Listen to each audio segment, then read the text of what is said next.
Dear students, നമ്മൾ കഴിഞ്ഞ ക്ലാസ്സിൽ സപ്ലൈയിൽ എന്തൊക്കെ കാര്യങ്ങളാണ് ഉൾപ്പെടുത്തിയിരിക്കുന്നത്. ഒരു ട്രാൻസാക്ഷൻ GST ആക്ട് പ്രകാരം സപ്ലൈ ആയി കണക്കാക്കപ്പെടണമെന്നുണ്ടെങ്കിൽ ആ ട്രാൻസാക്ഷൻ എന്തൊക്കെ പാരാമീറ്റേഴ്സ് ഫുൾഫിൽ ചെയ്യണം.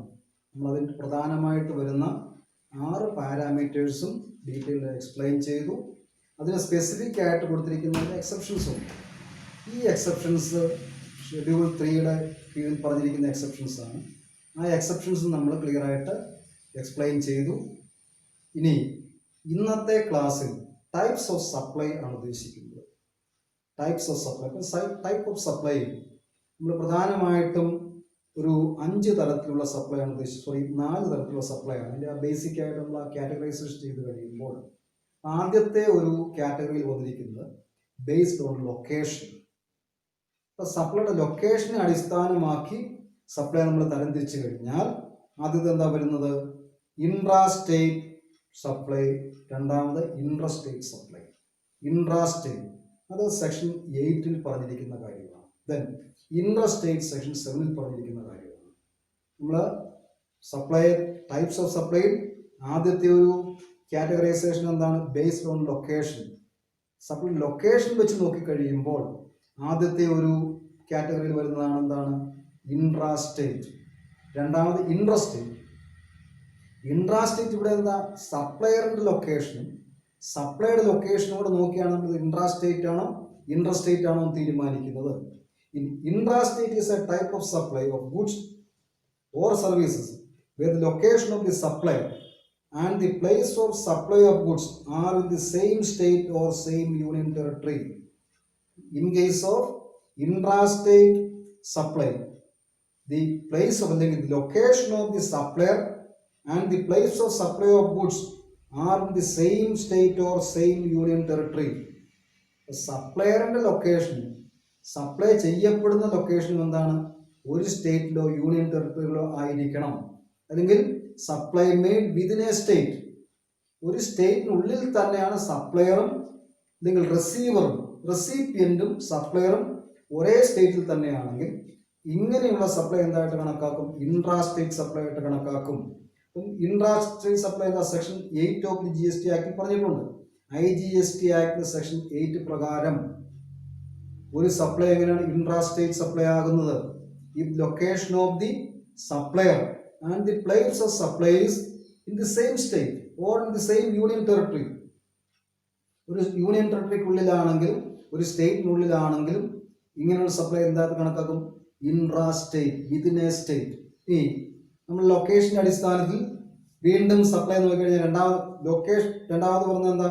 2 കാര്യങ്ങൾ നമ്മൾ ശ്രദ്ധിക്കണം. ഈ രീതി നോക്കിക്കഴിഞ്ഞാൽ ഇവിടെ നമ്മൾ ഇൻട്രാസ്റ്റേറ്റ് സപ്ലൈക്കകത്ത് 2 കാര്യങ്ങളുണ്ട്. ലൊക്കേഷൻ ഓഫ് ദി സപ്ലയർ, രണ്ടാമത് place of supply. Location of the സപ്ലയറും place of supply. Then broadly it is the registered place of business. നമ്മൾ ലൊക്കേഷൻ ഓഫ് ദി സപ്ലയർ എന്താ? Registered place of the business. ഒരു business man അയാളുടെ registered place ആയിട്ടൊരു register ചെയ്തിട്ട് കാണും, ഒരു place mention ചെയ്തിട്ട് കാണും രജിസ്ട്രേഷൻ സർട്ടിഫിക്കറ്റിൽ. അങ്ങനെ രജിസ്ട്രേഷൻ സർട്ടിഫിക്കറ്റ് മെൻഷൻ ചെയ്തിരിക്കുന്ന പ്ലേസ് ഇനി അതല്ല എങ്കിൽ the fix establishment of the supplier. അപ്പം സപ്ലയർ സ്ഥിരമായിട്ട് ഏത് സ്ഥലത്ത് നിന്നാണോ സാധനങ്ങൾ സപ്ലൈ ചെയ്യുന്നത്, ഈ രജിസ്റ്റേർഡ് പ്ലേസ് അല്ല, മറ്റേതെങ്കിലും ഒരു സ്ഥലത്ത് നിന്നാണ് സ്ഥിരമായിട്ട് സപ്ലൈ ചെയ്യുന്നതെങ്കിൽ ആ പ്ലേസും സപ്ലയറിന്റെ ലൊക്കേഷനായിട്ട് കണക്കാക്കും. ദെൻ ഇനി രണ്ടാമത് പറയും it has to be either a regular place of business or a fixed establishment. Location of the supply should be either a regular place of business or a fixed establishment. അപ്പം സപ്ലൈൻ്റെ സ്ഥിരമായിട്ട് അയാൾ business നടത്തുന്ന ഒരു പ്ലേസോ അല്ലെങ്കിൽ ഒരു fix എസ്റ്റാബ്ലിഷ്മെന്റോ ആയാൽ മാത്രമേ നമ്മൾ എന്താ intrastate സപ്ലൈയിൽ location of the supplier ആയിട്ട് കണക്കാക്കുകയുള്ളൂ. സാധാരണഗതിയിൽ അയാളുടെ ഒരു സപ്ലയറിന്റെ രജിസ്റ്റേർഡ് ഓഫീസ് എവിടെയാണോ സ്ഥിതി ചെയ്യുന്നത്, അല്ലെങ്കിൽ ഒരു സപ്ലയർ അല്ലെങ്കിൽ ഒരു ബിസിനസ്മാൻ സ്ഥിരമായിട്ട് സാധനങ്ങൾ സപ്ലൈ ചെയ്യുന്നത് ഏത് എസ്റ്റാബ്ലിഷ്മെന്റിൽ നിന്നാണോ ആ ഒരു എസ്റ്റാബ്ലിഷ്മെന്റ് സ്ഥിതി ചെയ്യുന്ന ലൊക്കേഷൻ എന്താണ്? ലൊക്കേഷൻ ഓഫ് ദി സപ്ലയർ ആയിട്ട് കണക്കാക്കും. നമ്മൾ രണ്ടാമത്തേത് എന്താണ്? Place of supply.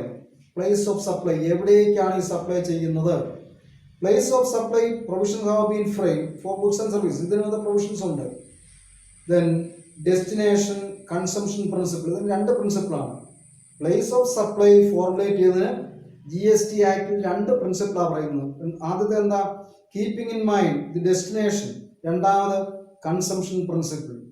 Destination പ്രിൻസിപ്പിളും consumption പ്രിൻസിപ്പിളും പ്രകാരമാണ് പ്ലേസ് ഓഫ് സപ്ലൈ തീരുമാനിക്കുന്നത്. Then the place of supply is based on the place of consumption of goods or services.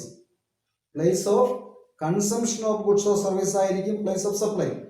As goods are tangible, the determination of their place of supply based on the consumption principle is not difficult. Goods എല്ലാം tangible ആണ്, നമുക്ക് കാണാൻ സാധിക്കും. സർവീസുകൾ intangible ആണ്, goods tangible ആണ്. ഇപ്പൊ tangible ഗുഡ്സിന്റെ പ്ലേസ് ഓഫ് സപ്ലൈ അല്ലെങ്കിൽ ഡെസ്റ്റിനേഷൻ ഓഫ് കൺസംഷൻ അത് കണ്ടെത്തുക എന്നുള്ളത് എളുപ്പമാണ്. The place of delivery of goods becomes the place of supply. Generally എന്താ, place of delivery of goods, ഏത് സ്ഥലത്തേക്കാണോ സാധനങ്ങൾ ഡെലിവർ ചെയ്യപ്പെടുന്നത് ആ സ്ഥലം എന്തായിട്ട് കണക്കാക്കും, പ്ലേസ് ഓഫ് സപ്ലൈ ആയിട്ട് കണക്കാക്കും. അല്ലെങ്കിൽ ഏത് ലൊക്കേഷനിൽ നിന്നാണോ ഒരു റെസിപ്പിയന്റ് സാധനങ്ങൾ സ്വീകരിക്കുന്നത്, എവിടേക്കാണോ ഈ ചരക്കുകൾ ഡെലിവർ ചെയ്യുന്നത് ആ ഒരു പർട്ടിക്കുലർ പ്ലേസ് എന്തായിട്ട് കണക്കാക്കും, പ്ലേസ് ഓഫ് സപ്ലൈ ആയിട്ട് കണക്കാക്കും. നമ്മൾ ബേസ്ഡ് ഓൺ ലൊക്കേഷൻ ആദ്യത്തെ കാറ്റഗറി എന്താ പറയുന്നത്, intra-state supply. If the location of the supplier and place of supply is within the state or union territory, such supply will be considered as an intra-state supply. Then ഇതിന് നമ്മൾ രണ്ട് കാര്യങ്ങൾ കണക്കാക്കണം. ഒന്ന്, ആദ്യത്തെ ലൊക്കേഷൻ ഓഫ് ദി സപ്ലയർ, സപ്ലയറുടെ ലൊക്കേഷനും place of സപ്ലൈയും കണക്കിലെടുത്താണ് ഇത് ഇൻട്രാ-സ്റ്റേറ്റ് സപ്ലൈ ആണോ അല്ലെങ്കിൽ ഇൻട്രാ-സ്റ്റേറ്റ് സപ്ലൈ ആണോ തീരുമാനിക്കുന്നത്. ഒരു സപ്ലൈ ഇൻട്രാ-സ്റ്റേറ്റ് ആണോ ഇൻട്രാ-സ്റ്റേറ്റ് ആണെന്ന് ഡിസൈഡ് ചെയ്യുന്നതിന് പ്രധാനമായിട്ടും രണ്ട് കാര്യങ്ങൾ കണക്കിലെടുക്കും. ഒന്ന്, ലൊക്കേഷൻ ഓഫ് ദി സപ്ലയർ, രണ്ട്, പ്ലേസ് ഓഫ് സപ്ലൈ. ദെൻ ഇതിന് ചില എക്സെപ്ഷൻസ് ഉണ്ട്. എക്സെപ്ഷൻസ് എന്താ, സപ്ലൈ, ഇത് പ്രധാനമായിട്ട് നമ്മുടെ ഈ സ്പെഷ്യൽ എക്കണോമിക് സോണുമായിട്ട് ബന്ധപ്പെട്ടതാണ്. Supply of goods to or by a special economic zone developer or a SEZ unit. ഒരു സ്പെഷ്യൽ എക്കണോമിക് സോൺ ഡെവലപ്പറോ അല്ലെങ്കിൽ ഒരു സെസ് യൂണിറ്റോ നടത്തുന്ന സപ്ലൈ ഈ ലൊക്കേഷൻ ഓഫ് സപ്ലയറും പ്ലേസ് ഓഫ് സപ്ലൈക്കും എക്സെപ്ഷൻ ആയിട്ട് വരും. ദെൻ ഇതൊരു ടാക്സബിൾ സപ്ലൈ ആയിട്ട് കണക്കാക്കില്ല. Then goods imported in the territory of India. നമ്മളൊരു മറ്റൊരു രാജ്യത്ത് നിന്നും ഇന്ത്യയിലേക്ക് ഗുഡ്സ് ഇമ്പോർട്ട് ചെയ്ത് കഴിഞ്ഞാൽ അതൊരു ഇൻട്രാ-സ്റ്റേറ്റ് ആയിട്ട് വരില്ല. അതെന്തുകൊണ്ടാണ്, ഇതൊരു ഇൻട്രാ-സ്റ്റേറ്റ് ആയിട്ട് മാറുന്നു. ഇതൊരു ഇൻട്രാ-സ്റ്റേറ്റ് സപ്ലൈ പോലെ കണക്കാക്കുന്നത്. Import of goods is considered as intrastate supply under GST Act. GST Act പ്രകാരം ഇമ്പോർട്ട് എല്ലാം എന്താണ്, ഇൻട്രാ-സ്റ്റേറ്റ് സപ്ലൈ ആയിട്ട് കണക്കാക്കുന്നത്. അതുപോലെ supply made to a tourist, അതുപോലെ ഒരു ടൂറിസ്റ്റിന് സപ്ലൈ നടത്തി കഴിഞ്ഞാൽ അതും എന്തായിട്ട് മാറും, ഇവിടെയൊക്കെ പ്ലേസ് ഓഫ് സപ്ലൈ ഫിക്സ് അല്ല. ടൂറിസ്റ്റ് നടത്തി കഴിയുമ്പോൾ പ്ലേസ് ഓഫ് സപ്ലൈ ഫിക്സ് അല്ലാത്തത് കൊണ്ട് ഇതും എന്തായിട്ട് കണക്കാക്കും, അതൊരു പ്ലേസ് ഓഫ് സപ്ലൈ നമുക്ക് കണക്കാക്കാൻ പറ്റില്ല. ഈ പറഞ്ഞിരിക്കുന്ന മൂന്ന് കാര്യങ്ങൾ നമ്മുടെ ആ ജനറൽ റൂളിന് ഒരു എക്സെപ്ഷൻ ആയിട്ടാണ് വരുന്നത്. നമ്മൾ ഇൻട്രാ-സ്റ്റേറ്റ് സപ്ലൈ തീരുമാനിക്കുമ്പോൾ പ്ലേസ് ഓഫ് സപ്ലൈയും അതുപോലെ തന്നെ പ്ലേസ് ഓഫ് സപ്ലൈയും തീരുമാനിക്കുമ്പോൾ അതിന് ഈ പറയുന്ന മൂന്ന് എക്സെപ്ഷൻസും കൂടെ കണക്കിലെടുത്ത് വേണം ഡിസൈഡ് ചെയ്യാനായിട്ട്. ദെൻ രണ്ടാമത്തെ കാറ്റഗറൈസേഷൻ എന്താ, ഇൻട്രാ-സ്റ്റേറ്റ് സപ്ലൈ. ഇൻട്രാ-സ്റ്റേറ്റ് അത് സെക്ഷൻ 7 പറഞ്ഞിരിക്കുന്നത്. ഒരു സപ്ലൈ എന്തൊക്കെ കാര്യങ്ങൾ പരിഗണിച്ചിട്ടാണ് ഇൻട്രാ-സ്റ്റേറ്റ് സപ്ലൈ ആയിട്ട് കണക്കാക്കാവുന്നത്. ദെൻ ഇൻട്രാ-സ്റ്റേറ്റ്, ഇത് IGST ആക്ട് സെക്ഷൻ 7 പറഞ്ഞിട്ടുണ്ട്. It's a supply of goods or services with location of the supplier and the place of supply happens to be in 2 different states or in 2 different union territories or a state and a union territory. രണ്ട് കാര്യങ്ങൾ നമ്മൾ നോക്കിയാൽ മതി. ഇവിടെ എന്താ പറഞ്ഞിരിക്കുന്നത്, ഇവിടെ location of the supplier and place of supply. ഇവിടെയും നമ്മൾ രണ്ട് കാര്യങ്ങളാണ് പരിഗണിക്കുന്നത്, location of the supplier and place of supply. Location of the സപ്ലയറും പ്ലേസ് ഓഫ് സപ്ലൈയും രണ്ട് സ്റ്റേറ്റുകളിലാണ് വരുന്നതെങ്കിൽ അല്ലെങ്കിൽ രണ്ട് യൂണിയൻ ടെറിട്ടറികളാണ് വരുന്നതെങ്കിൽ, പിന്നെ അതല്ലെങ്കിൽ ഒരു സ്റ്റേറ്റിലും ഒരു യൂണിയൻ ടെറിട്ടറിയിലും. ഇപ്പൊ സപ്ലയറിന്റെ പ്ലേസ് ലൊക്കേഷൻ ഒരു സ്റ്റേറ്റ് ആണ്. നമ്മളെന്താ, മഹാരാഷ്ട്രയിൽ നിന്നും പോണ്ടിച്ചേരിയിലേക്കാണ് സാധനങ്ങൾ സപ്ലൈ ചെയ്യുന്നതെങ്കിൽ എന്താണ്, ഒരു സ്റ്റേറ്റും യൂണിയൻ ടെറിട്ടറിയുമായിട്ട് മാറി അവിടെ അതൊരു ഇൻട്രാ സ്റ്റേറ്റ് സപ്ലൈ ആയിട്ട് മാറും. ലൊക്കേഷൻ ഓഫ് ദി സപ്ലൈയും പ്ലേസ് ഓഫ് സപ്ലൈയും വിതിൻ ദി സെയിം സ്റ്റേറ്റ് ആണെങ്കിൽ അതൊരു ഇൻട്രാ സ്റ്റേറ്റ് സപ്ലൈ ആണ് സെക്ഷൻ 8 പ്രകാരം. ഇനി ലൊക്കേഷൻ ഓഫ് ദി സപ്ലൈയും പ്ലേസ് ഓഫ് സപ്ലൈയും രണ്ട് സംസ്ഥാനങ്ങളിലോ അല്ലെങ്കിൽ ഒരു സംസ്ഥാനത്തും ഒരു യൂണിയൻ ടെറിട്ടറിയിലും അല്ലെങ്കിൽ രണ്ട് യൂണിയൻ ടെറിട്ടറിയിലുമാണെങ്കിൽ അതെന്തായിട്ട് മാറും, അതൊരു ഇൻട്രാ സ്റ്റേറ്റ് സപ്ലൈ ആയിട്ട് മാറും. ദെൻ വീണ്ടും പറഞ്ഞിരിക്കുന്നത് it also includes import of goods or services into the territory of India. അപ്പം നമ്മൾ ഇൻട്രാ സ്റ്റേറ്റ് സപ്ലൈക്ക് അകത്ത് ഇമ്പോർട്ട് ഓഫ് ഗുഡ്സും ഉൾപ്പെടുത്തിയിട്ടുണ്ട്. Import of goods into a state or into a union territory of India. ഇന്ത്യയിലെ ഒരു സംസ്ഥാനത്തേക്കോ ഒരു union ടെറിട്ടറിയിലേക്കോ ഗുഡ്സോ സർവീസോ import ചെയ്ത് കഴിഞ്ഞാൽ അതെന്തായിട്ട് കണക്കാക്കും, അതും ഒരു ഇൻട്രാ സ്റ്റേറ്റ് സപ്ലൈ ആയിട്ടാണ് കണക്കാക്കുന്നത്. Then further the following shall be treated as an interstate supply of goods or services. ഈ സെക്ഷൻ 7-ൽ പറഞ്ഞിരിക്കുന്ന കാര്യങ്ങൾക്ക് പുറമെ വീണ്ടും ഒരു 3-4 കാര്യങ്ങളും കൂടെ സ്പെസിഫിക് ആയിട്ട് അവര് കുറെ ആക്ടിവിറ്റീസും കൂടെ സ്പെസിഫിക് ആയിട്ട് ഇന്റർസ്റ്റേറ്റ് സപ്ലൈയുടെ കീഴിൽ ഉൾപ്പെടുത്തിയിട്ടുണ്ട്.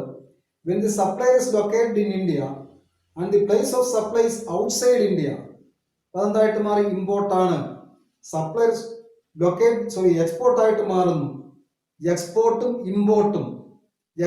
ഇമ്പോർട്ടും നമ്മളെന്താ ഇന്റർസ്റ്റേറ്റ് സപ്ലൈ ആയിട്ട് കണക്കാക്കുന്നത്. സപ്ലയർ ഇന്ത്യയിൽ നിന്നാണ് സപ്ലൈ ചെയ്യുന്ന place of supply outside India ആണെങ്കിൽ രണ്ടാമത് to or by a special economic zone developer or a SEZ unit. Special economic zone യൂണിറ്റോ അല്ലെങ്കിൽ സ്പെഷ്യൽ എക്കണോമിക് സോൺ ഡെവലപ്പറോ ചെയ്യുന്ന ടു ആൻഡ് ഫ്രം ഒരു സ്പെഷ്യൽ എക്കണോമിക് സോൺ ഡെവലപ്പർക്ക് അല്ലെങ്കിൽ ഒരു സ്പെഷ്യൽ എക്കണോമിക് സോൺ ഡെവലപ്പർ ചെയ്യുന്ന സപ്ലൈ എല്ലാം എന്തായിട്ട് കണക്കാക്കും, ഈ സപ്ലൈയും ഇൻട്രാ സ്റ്റേറ്റ് സപ്ലൈ ആയിട്ട് കണക്കാക്കുന്നത്. ഇൻട്രാ സ്റ്റേറ്റിന്റെ കാറ്റഗറിയിലല്ല വരുന്നത്. Then in the taxable territory not being an intra state supply and not covered elsewhere. Intra state supply അല്ല മറ്റൊരിടത്തും കവർ ചെയ്തിട്ടില്ല എങ്കിൽ ഈ സപ്ലൈ നടത്തുന്ന ഒരു ടാക്സബിൾ ടെറിട്ടറിയിൽ ആണെങ്കിൽ അതും എന്തായിട്ട് കണക്കാക്കും, അതും ഒരു ഇൻട്രാ സ്റ്റേറ്റ് സപ്ലൈ ആയിട്ട് കണക്കാക്കും. നമ്മൾ ആ ലൊക്കേഷനെ ബേസ് ചെയ്ത് കാറ്റഗറൈസ് ചെയ്ത് കഴിഞ്ഞാൽ പ്രധാനമായിട്ടും രണ്ട് തരത്തിലാണ് വരുന്നത്. ഒന്ന് ഇൻട്രാ സ്റ്റേറ്റ്, രണ്ടാമത് ഇൻട്രാ സ്റ്റേറ്റ്. ഇൻട്രാ സ്റ്റേറ്റിനെ സംബന്ധിച്ച് പ്രധാനമായിട്ട് ഇത്രയും കാര്യങ്ങൾ ഓർത്തിരുന്നാൽ മതി. സപ്ലയറിന്റെ ലൊക്കേഷനും പ്ലേസ് ഓഫ് സപ്ലൈയും ഒരു സംസ്ഥാനത്തായിരിക്കും അല്ലെങ്കിൽ ഒരു യൂണിയൻ ടെറിട്ടറിയിലായിരിക്കും. ഇൻട്രാ സ്റ്റേറ്റ് സപ്ലൈ ആണെങ്കിൽ സപ്ലയറിന്റെ ലൊക്കേഷനും പ്ലേസ് ഓഫ് സപ്ലൈയും ഒന്നെങ്കിൽ രണ്ട് സംസ്ഥാനങ്ങളിലായിരിക്കും അല്ലെങ്കിൽ രണ്ട് യൂണിയൻ ടെറിട്ടറികളായിരിക്കും. ഇനി അതല്ല എങ്കിൽ ഒരു സംസ്ഥാനവും യൂണിയൻ ടെറിട്ടറിയും ആകാം. ഇവിടെ എല്ലാം എന്താ വ്യത്യസ്തമായ സ്റ്റേറ്റുകളോ യൂണിയൻ ടെറിട്ടറികളോ വരുന്നത്. ഈ ഒരു ബേസിക് പ്രിൻസിപ്പിൾ വെച്ചാണ്. ഇനി ഇതിനനുബന്ധമായിട്ട് എക്സ്പോർട്ടും ഇമ്പോർട്ടും ഉൾപ്പെടുത്തുന്നുണ്ട്. അല്ലെങ്കിൽ ഒരു സ്പെഷ്യൽ എക്കണോമിക് സോണിലേക്കുള്ള സപ്ലൈ, ഒരു സ്പെഷ്യൽ എക്കണോമിക് സോൺ ഡെവലപ്പർ നടത്തുന്ന സപ്ലൈ, ഇതും എന്തിൻ്റെ ഒരു ഇൻട്രാ സ്റ്റേറ്റ് സപ്ലൈക്കുള്ളിലാണ് ഉൾപ്പെടുത്തിയിരിക്കുന്നത്. ഇനി രണ്ടാമത്തെ ഒരു ക്രൈറ്റീരിയ ആണ് ബേസ്ഡ് ഓൺ കോമ്പിനേഷൻ. നമ്മളെങ്ങനെ കോമ്പിനേഷന്റെ അടിസ്ഥാനത്തിൽ ഇത് കോമ്പോസിറ്റ് സപ്ലൈ വരുന്നുണ്ട്. കോമ്പോസിറ്റ് സപ്ലൈ പ്രധാനമായിട്ടും രണ്ടോ അതിലധികമോ ഐറ്റംസ് അല്ലെങ്കിൽ രണ്ടോ അതിലധികമോ സർവീസുകൾ ഒരൊറ്റ പാക്കേജ് ആയിട്ടാണ് പ്രൊവൈഡ് ചെയ്യുന്നതെങ്കിൽ ഇങ്ങനെയുള്ള സപ്ലൈ എന്തായിട്ട് അതൊരു നമ്മളെന്താ ഒരു കോമ്പോസിറ്റ് സപ്ലൈ ആയിട്ട് കണക്കുന്നത്. അപ്പോൾ രണ്ടോ അതിലധികമോ ഗുഡ്സോ സർവീസസോ ഒരൊറ്റ പാക്കേജ് ആയിട്ട് സപ്ലൈ നടത്തുന്നു. ഇനി ഇങ്ങനെ സപ്ലൈ നടത്തി കഴിയുമ്പോൾ ഇതിലെന്താ ഇതിലെ ആ പ്രിൻസിപ്പൽ സപ്ലൈ എന്താണെന്ന് നോക്കണം. അതുപോലെ ഇതിനനുബന്ധമായിട്ടും വരുന്ന മറ്റു കാര്യങ്ങൾ എന്താണെന്ന് നോക്കണം. Then composite supply means a supply made by a taxable person to a recipient consisting of two or more taxable supplies. ഇവിടെ എന്താ consisting of two or more taxable supplies of goods or services or both, രണ്ടും ഉണ്ട്. നമുക്കെന്താ ഗുഡ്സോ സർവീസോ ഇത് രണ്ടും കൂടിയോ ആകാം. or any combination thereof which are naturally bundled. ഇതെന്താ ഇത് സാധാരണഗതിയിൽ ബണ്ടിൽഡ് ആയിട്ടാണ് അല്ലെങ്കിൽ ഒരൊറ്റ ബണ്ടിലായിട്ടാണ് കൊടുക്കാറ്, പ്രൊവൈഡ് ചെയ്യാറ്. വിച്ച് ആർ നാച്ചുറലി ബണ്ടിൽ. സാധാരണയായിട്ട് ഈ സാധനങ്ങളോ സർവീസുകളോ രണ്ടോ അതിലധികമോ ടാക്സബിൾ സപ്ലൈയോ ടാക്സബിൾ സർവീസുകളോ ഒരൊറ്റ പാക്കേജ് ആയിട്ട് കൊടുക്കുന്നു. ഇതിലെ ഈ പാക്കേജിൽ വരുന്ന സാധനങ്ങളോ അല്ലെങ്കിൽ സർവീസുകളോ എന്താ സെപ്പറേറ്റ് ആയിട്ട് പ്രൊവൈഡ് ചെയ്യുന്നില്ല. ഒന്നൊന്നായിട്ട് സപ്ലൈ ചെയ്യാറില്ല. അപ്പോൾ സാധാരണ ഒരൊറ്റ പാക്കേജ് ആയിട്ടാണ് കൊടുക്കാറുള്ളത്.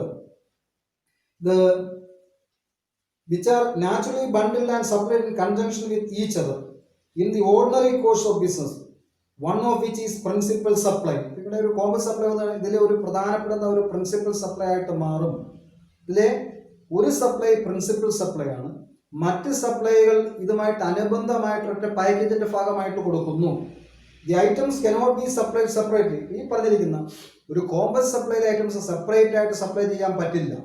ഇത് ഒറ്റയ്ക്ക് സപ്ലൈ ചെയ്യുന്നില്ല. സപ്ലൈ ചെയ്യുന്ന എന്താ ഒരൊറ്റ ബണ്ടിലായിട്ടാണ്, ഒരൊറ്റ കോംബോ പാക്ക് ഓഫർ ആയിട്ടാണ് സപ്ലൈ ചെയ്യുന്നത്. ഇനി ഇങ്ങനെയുള്ള കോംബോ സപ്ലൈ വന്നു കഴിയുമ്പോൾ the tax liability will be the tax on the principal supply. ഇവിടെ എന്താ പ്രിൻസിപ്പൽ സപ്ലൈയുടെ ടാക്സ് റേറ്റ് ആയിരിക്കും ഈ ടോട്ടൽ സപ്ലൈക്ക്, ഈ ഒരു കോമ്പോസിറ്റ് സപ്ലൈക്ക് ടാക്സ് ലയബിലിറ്റി ആയിട്ട് വരുന്നത്.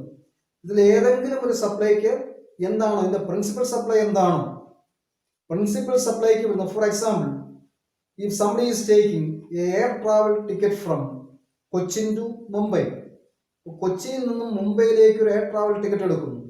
ഈ ട്രാവൽ ടിക്കറ്റിന്റെ കൂടെ അനുബന്ധമായിട്ട് കിട്ടുന്നത് എന്താണ്? നമുക്ക് ആ പ്ലെയിനിൽ ഫുഡും ഡ്രിങ്ക്സും ഒക്കെ കിട്ടും, ബിവറേജ് അതുപോലെ മറ്റു കാര്യങ്ങൾ, food and other items supply ചെയ്യപ്പെടും. രണ്ടാമത് എന്താ, എയർപോർട്ടിന്റെ ലോഞ്ചുകൾക്ക് ഉപയോഗിക്കാം, റെസ്റ്റ് റൂമുകൾ ഉപയോഗിക്കാം. ഇതെല്ലാം എന്താണ് ആ ഒറ്റ പാക്കേജിന്റെ ഭാഗമായിട്ടാണ് വരുന്നത്. ഇപ്പൊ ട്രാവൽ ടിക്കറ്റ് ആണ് ഇതിൻ്റെ അകത്ത് എന്താ പ്രിൻസിപ്പൽ സപ്ലൈ ആയിട്ട് വരുന്നത്. ഇവിടെ എന്താ transportation of the passenger, transportation of the ticket holder. ഈ ഒരു കോമ്പോസിറ്റ് സപ്ലൈ ട്രാൻസ്പോർട്ടേഷൻ അല്ലെങ്കിൽ എയർ ട്രാവൽ ടിക്കറ്റ് ട്രാൻസ്പോർട്ടേഷന്റെ ടാക്സ് റേറ്റ് ആയിരിക്കും ഈ ഒരു പാക്കേജിന് ടാക്സ് റേറ്റ് ആയിട്ട് വരുന്നത്. ഇത് മൂന്ന് സേവനങ്ങളാണെങ്കിൽ ഇത് മൂന്നും വ്യത്യസ്തമായിട്ട് സപ്ലൈ ചെയ്യപ്പെടുന്നില്ല. അതാണ് ഈ കോമ്പോസിറ്റ് സപ്ലൈയുടെ പ്രത്യേകത. പ്രത്യേകിച്ച് ഇത് ഓർത്തിരിക്കേണ്ടത് എന്താ, in case of a composite supply the tax rate of the principal supply will be applicable to the whole package. ആ ഒരു കോമ്പോസിറ്റ് സപ്ലൈക്ക് പ്രിൻസിപ്പൽ സപ്ലൈ ടാക്സ് റേറ്റ് ആയിരിക്കും ആപ്ലിക്കബിൾ ആകുന്നത്. ദെൻ രണ്ടാമത്തെ വന്നിരിക്കുന്നത് ഫോർ ഇൻസ്റ്റൻസ് മിക്സഡ് സപ്ലൈ ഉണ്ട്. Mixed supply എന്താ, ഒരു രണ്ടോ അതിലധികമോ ഐറ്റംസ് ഒന്നിച്ച് ഒരു പാക്കേജ് ആയിട്ട് കൊടുക്കുന്നു. ഇനി ഇതിലെ ഓരോ ഐറ്റവും സെപ്പറേറ്റ് ആയിട്ടും കൊടുക്കാവുന്നതാണ്. ഓരോന്നിനും സെപ്പറേറ്റ് ആയിട്ട് പാക്കേജ് നമ്മളെന്താ സെപ്പറേറ്റ് ആയിട്ട് നമുക്ക് വാങ്ങാൻ സാധിക്കും. ഒരു വലിയ പാക്കറ്റിന്റെ അകത്ത് സ്വീറ്റ്സും കേക്ക്സും ബിസ്ക്കറ്റ്സും ഏരിയേറ്റഡ് ഡ്രിങ്ക്സും അതുപോലെ മറ്റു കുറേ ഐറ്റംസ് ഇതെല്ലാം കൂടി ഒരൊറ്റ പാക്കേജിലാക്കി ഒരൊറ്റ ഓഫർ ആയിട്ട് കൊടുക്കുന്നു, അല്ലെങ്കിൽ ഒരൊറ്റ സപ്ലൈ ആയിട്ട് കൊടുക്കുന്നു. ഇതൊരു മിക്സഡ് സപ്ലൈ ആണ്. ഇതിൻ്റെ അകത്തെ ഓരോ ഐറ്റവും സെപ്പറേറ്റ് ആയിട്ടും വാങ്ങാൻ സാധിക്കും. ഒരു കോംബോ സപ്ലൈ ആണെങ്കിൽ ഓരോന്നും സെപ്പറേറ്റ് ആയിട്ട് നമുക്ക് റിസീവ് ചെയ്യാൻ സാധിക്കില്ല. ഇങ്ങനെ വരുന്ന സപ്ലൈ എന്താണ്? ഇതാണ് mixed supply. In case of A mixed supply ഇതിൻ്റെ അകത്ത് എന്താ ഓരോ ഐറ്റംസ് സെപ്പറേറ്റ് ആയിട്ടും വാങ്ങാൻ സാധിക്കും. So mixed supply means two or more individual supplies of goods or services or any combination made in conjunction with each other by a taxable person for a single price. ഇവിടെ എന്താ ഈ ഒരു supply mixed സപ്ലൈയിൽ ഉൾപ്പെട്ടിരിക്കുന്ന എല്ലാ സാധനങ്ങൾക്കും കൂടി ഒരൊറ്റ വിലയാണ് പറയുന്നത്. ഒരു ബോക്സിന്റെ അകത്ത് കുറേയേറെ സാധനങ്ങൾ വെച്ചിട്ട് ഈ ബോക്സിന്റെ അകത്തുള്ള എല്ലാ സാധനങ്ങൾക്കും കൂടി ഒരൊറ്റ വില പറയുന്നു. ദെൻ ഇതിലെ each items can be supplied separately. ഇതിലെ ഓരോ ഐറ്റവും സെപ്പറേറ്റ് ആയിട്ടും സപ്ലൈ ചെയ്യാവുന്നതാണ്. Then four tax under GST, ഇനി GST പ്രകാരം എന്താണ്? In case of mixed supply comprising two or more supplies shall be treated as a supply of that item which has the highest rate of tax. Mixed supply എന്താ? ഇതിൽ ഏത് ഐറ്റത്തിനാണോ ഏറ്റവും കൂടുതൽ tax rate applicable ആയിട്ട് വരുന്നത് ആ ഐറ്റത്തിന്റെ tax ആയിരിക്കും charge ചെയ്യപ്പെടുന്നത്. ഇപ്പോൾ ഒരു പാക്കേജിന്റെ അകത്ത് സ്വീറ്റ്സും കേക്ക്സും ബിസ്ക്കറ്റ്സും ഏരിയേറ്റഡ് ഡ്രിങ്ക്സും ഉൾപ്പെടുത്തിയിട്ടുണ്ടെങ്കിൽ ഈ ഏരിയേറ്റഡ് ഡ്രിങ്ക്സിനാണ് ഏറ്റവും കൂടുതൽ ചാർജ് ചെയ്യപ്പെടുന്നത്. ഇപ്പോൾ ഒരു 28%. അതിന്റെ മറ്റു ടാക്സുകളൊക്കെ ഉണ്ടാകാം. അവിടെ എന്താ ഹയസ്റ്റ് റേറ്റ് വരുന്ന ഏതാണോ അതാണ് പ്രിൻസിപ്പൽ സപ്ലൈ ആയിട്ട് കണക്കാക്കി ടാക്സ് ചാർജ് ചെയ്യുന്നത്. ഈ നമ്മളെന്താ കോമ്പോസിറ്റ് സപ്ലൈ, അതുപോലെ mixed supply, then continuous supply, തുടർച്ചയായിട്ടുള്ള സപ്ലൈ വരുന്നുണ്ട് continuous supply. Then continuous supply of 2 types, 2 തരത്തിൽ വരുന്നുണ്ട്. Continuous supply of goods and continuous supply of services, ഇത് രണ്ടും വരുന്നുണ്ട്. So continuous supply can be either a continuous supply of goods or a continuous supply of services. Then continuous supply of goods is a supply of goods which is provided or agreed to be provided. Provide ചെയ്ത് കഴിഞ്ഞു അല്ലെങ്കിൽ agree ചെയ്യപ്പെട്ടതാകാം. Continuously on the recurrent basis, ഒന്ന് continuous ആയിരിക്കണം അല്ലെങ്കിൽ recurrent basis ആയിരിക്കണം. ഓരോ ആഴ്ചയിലും കൊടുക്കുന്നു അല്ലെങ്കിൽ ഓരോ മാസത്തിലും കൊടുക്കുന്നു, റിക്കറന്റ് ആയിട്ട് വീണ്ടും വീണ്ടും ആ സപ്ലൈ നടക്കും. ഒരിക്കൽ മാത്രം നടന്ന സപ്ലൈ അല്ല. Under the contract, whether or not by means of wire, whether or by means of wire, cable, pipeline, or any other means, and for which the supplier invoices the recipient on a regular or periodic basis. ഇതിനെന്താ, supplier invoice കൊടുക്കുന്നുണ്ടെങ്കിൽ regular അല്ലെങ്കിൽ periodic ബേസിൽ സ്ഥിരമായിട്ട്. ഇപ്പം cable TV connection ഓരോ മാസവും അവർ വന്ന് bill തരും, payment നടത്തുന്നു, cable മുഖാന്തരം നമുക്ക് കിട്ടുന്നു. ഇതെന്താണ്, ഒരു കണ്ടിന്യൂസ് സപ്ലൈ ആണ്. Then supply of such goods as government may subject to such conditions as it may by notification specify. ഇതിന്റെ ഗവൺമെന്റുകൾ നോട്ടിഫിക്കേഷൻ പ്രകാരം കാലാകാലങ്ങളിൽ ഉൾപ്പെടുന്ന മറ്റ് സാധനങ്ങളുടെ സപ്ലൈയും കണ്ടിന്യൂസ് സപ്ലൈയിൽ ഉൾപ്പെടുത്തപ്പെടാം.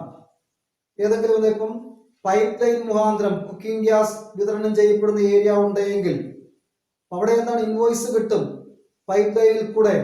ഇതൊരിക്കൽ മാത്രം സപ്ലൈ നിർത്തുന്ന ഒരു പരിപാടിയല്ല. ഇങ്ങനെ വന്നു കഴിയുമ്പോൾ അത് കണ്ടിന്യൂസ് സപ്ലൈ ആയിട്ട് മാറുന്നു.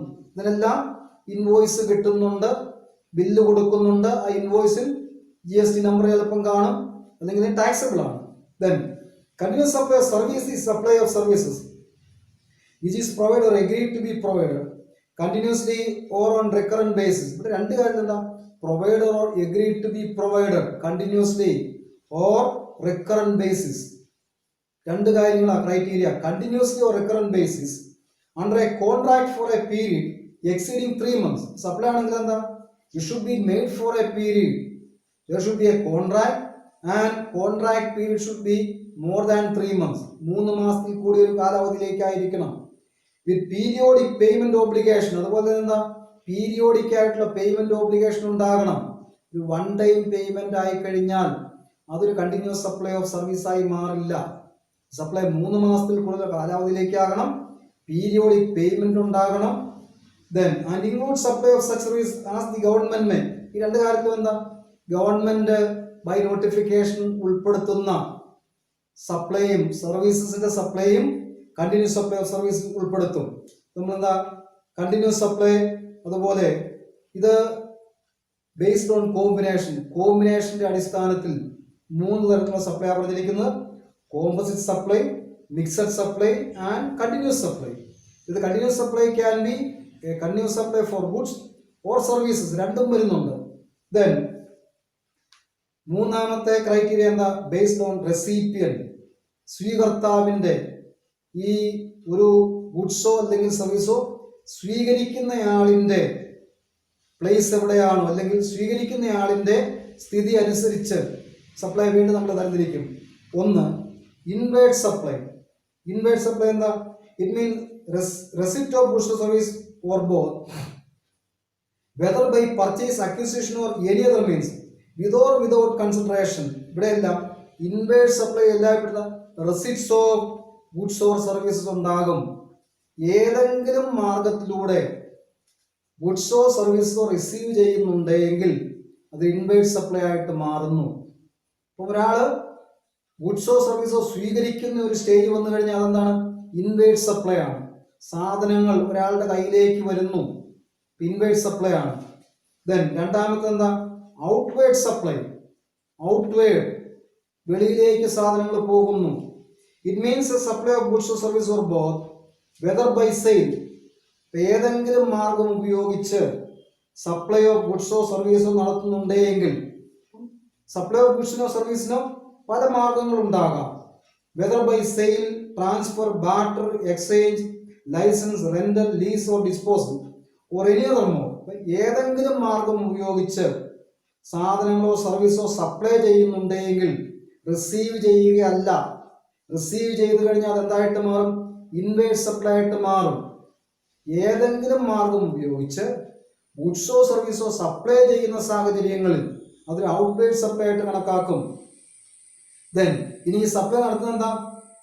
It should be made by a person in the course or in furtherance of business. ഈ സപ്ലൈ നടത്തുന്നത് എന്താ? ഒരു ബിസിനസ് പേഴ്സൺ ആയിരിക്കണം. It should be made by a taxable person in the course or in furtherance of business. ബിസിനസിന്റെ ഭാഗമായിട്ട് അല്ലെങ്കിൽ ബിസിനസ്സുമായിട്ട് ബന്ധപ്പെട്ട എന്തെങ്കിലും ഒരു അനുബന്ധ ആക്ടിവിറ്റിയുടെ ഭാഗമായിട്ട് ഗുഡ്സോ സർവീസോ ഏതെങ്കിലും മാർഗം ഉപയോഗിച്ച് സപ്ലൈ ചെയ്ത് കഴിഞ്ഞാൽ അതൊരു ഔട്ട്വേർഡ് സപ്ലൈ ആയിട്ട് മാറും. ഇൻവേർഡ് സപ്ലൈ എന്താ? ഗുഡ്സോ സർവീസോ റിസീവ് ചെയ്യുകയാണ് ചെയ്യുന്നത്. ഔട്ട്വേർഡ് സപ്ലൈ ആകുമ്പോൾ ഗുഡ്സോ സർവീസോ സപ്ലൈ ചെയ്യുകയാണ് ചെയ്യുന്നത്. ഇൻവേർഡ് സപ്ലൈയും inward supply service or goods is receive. In outward supply goods or service is supply. ഇത് ഏതെങ്കിലും മാർഗം ഉപയോഗിച്ച് സപ്ലൈ ചെയ്യാം, ബൈ എനി മീൻസ്. ദെൻ നാലാമത്തെ ക്രൈറ്റീരിയ ആണ് ബേസ്ഡ് ഓൺ ടാക്സ് ട്രീറ്റ്മെന്റ്. ഇനി ടാക്സിന്റെ പരിധിയിൽ വരുന്ന കാര്യങ്ങൾ, tax treatment.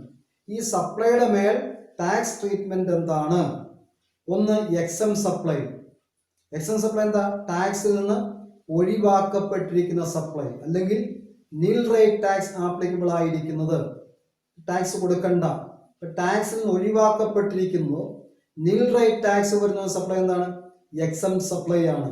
The exempt supply of any goods or service is one which attract nil rate of tax, then or which may be wholly exempt from tax. പൂർണ്ണമായിട്ട് ടാക്സിന് ഒഴിവാക്കിയിരിക്കുന്നു, അല്ലെങ്കിൽ ഇതിന്റെ മേൽ nil rate ആണ്. It includes non taxable supply. അപ്പം exempted supply include non taxable supply ഉൾപ്പെടുത്തും. In case of exempt supply in respect of any goods and or services, the taxable person shall not be required to pay tax. ഒരു exempt സപ്ലൈയുടെ കേസിൽ ടാക്സിൽ നിന്ന് ഒഴിവാക്കപ്പെട്ടിരിക്കുന്നു, നിൽ റേറ്റോ tax വരുന്ന ഒരു സർവീസോ ഒരു ഗുഡ്സോ ആണ് supply നടത്തുന്നതെങ്കിൽ അവിടെ എന്താണ്? The taxable person shall not be required to pay tax. ഇങ്ങനെയുള്ള സപ്ലൈ വന്നു കഴിയുമ്പോൾ ടാക്സബിൾ പേഴ്സണ് ടാക്സ് കൊടുക്കാനുള്ള ബാധ്യതയില്ല. He cannot be asked to pay the tax. ഇവിടെ ഇങ്ങനെ വരുന്ന സപ്ലൈയിൽ എന്താണ്? ടാക്സ് ബാധ്യത ഉണ്ടാകുന്നില്ല. അതൊന്നെങ്കിൽ ഫുള്ളി എക്സംപ്റ്റഡ് ആയിരിക്കും, അല്ലെങ്കിൽ നിൽ റേറ്റ് ആയിരിക്കും വരുന്നത്.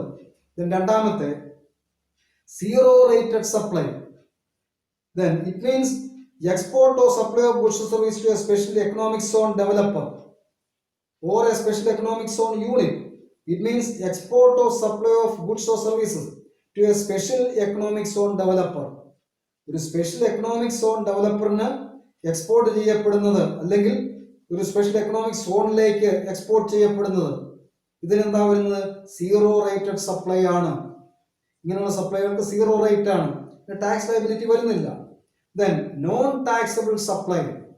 ടാക്സ് കൊടുക്കേണ്ടാത്ത സപ്ലൈ വരുന്നുണ്ട്, നോൺ ടാക്സബിൾ. ഇവിടെ എന്താണ്? ഇത് നിൽ റേറ്റ് അല്ലെങ്കിൽ എക്സം സപ്ലൈയുടെ കാറ്റഗറിയിലാണ് വരുന്നത്. Non taxable supply is the sale of any good or service which attracts nil rate of tax and is similar to exempt supply. ഇപ്പോൾ നമ്മൾ നോൺ ടാക്സബിൾ സപ്ലൈ എന്താണ്? ഇത് exempt സപ്ലൈ സിമിലർ ആണ്, അല്ലെങ്കിൽ നിൽ rate supply ആണ് വരുന്നത്, taxable അല്ല. ഇങ്ങനെയുള്ള സപ്ലൈക്ക് എന്താ? ടാക്സ് ലയബിലിറ്റി ഉണ്ടാകുന്നില്ല. Then the taxable supply. ഇനി ടാക്സബിൾ സപ്ലൈ എന്താ? Supply on which tax shall be leviable and payable under GST. GST Act 2017 പ്രകാരം ടാക്സ് ലെവി ചെയ്യപ്പെടാവുന്നതും ടാക്സിന്റെ പേയ്മെന്റ് നടത്താനുള്ള ബാധ്യത ഉള്ളതുമായ സപ്ലൈ എന്തിനു വരും? ടാക്സബിൾ സപ്ലൈ ആയിട്ട് മാറും.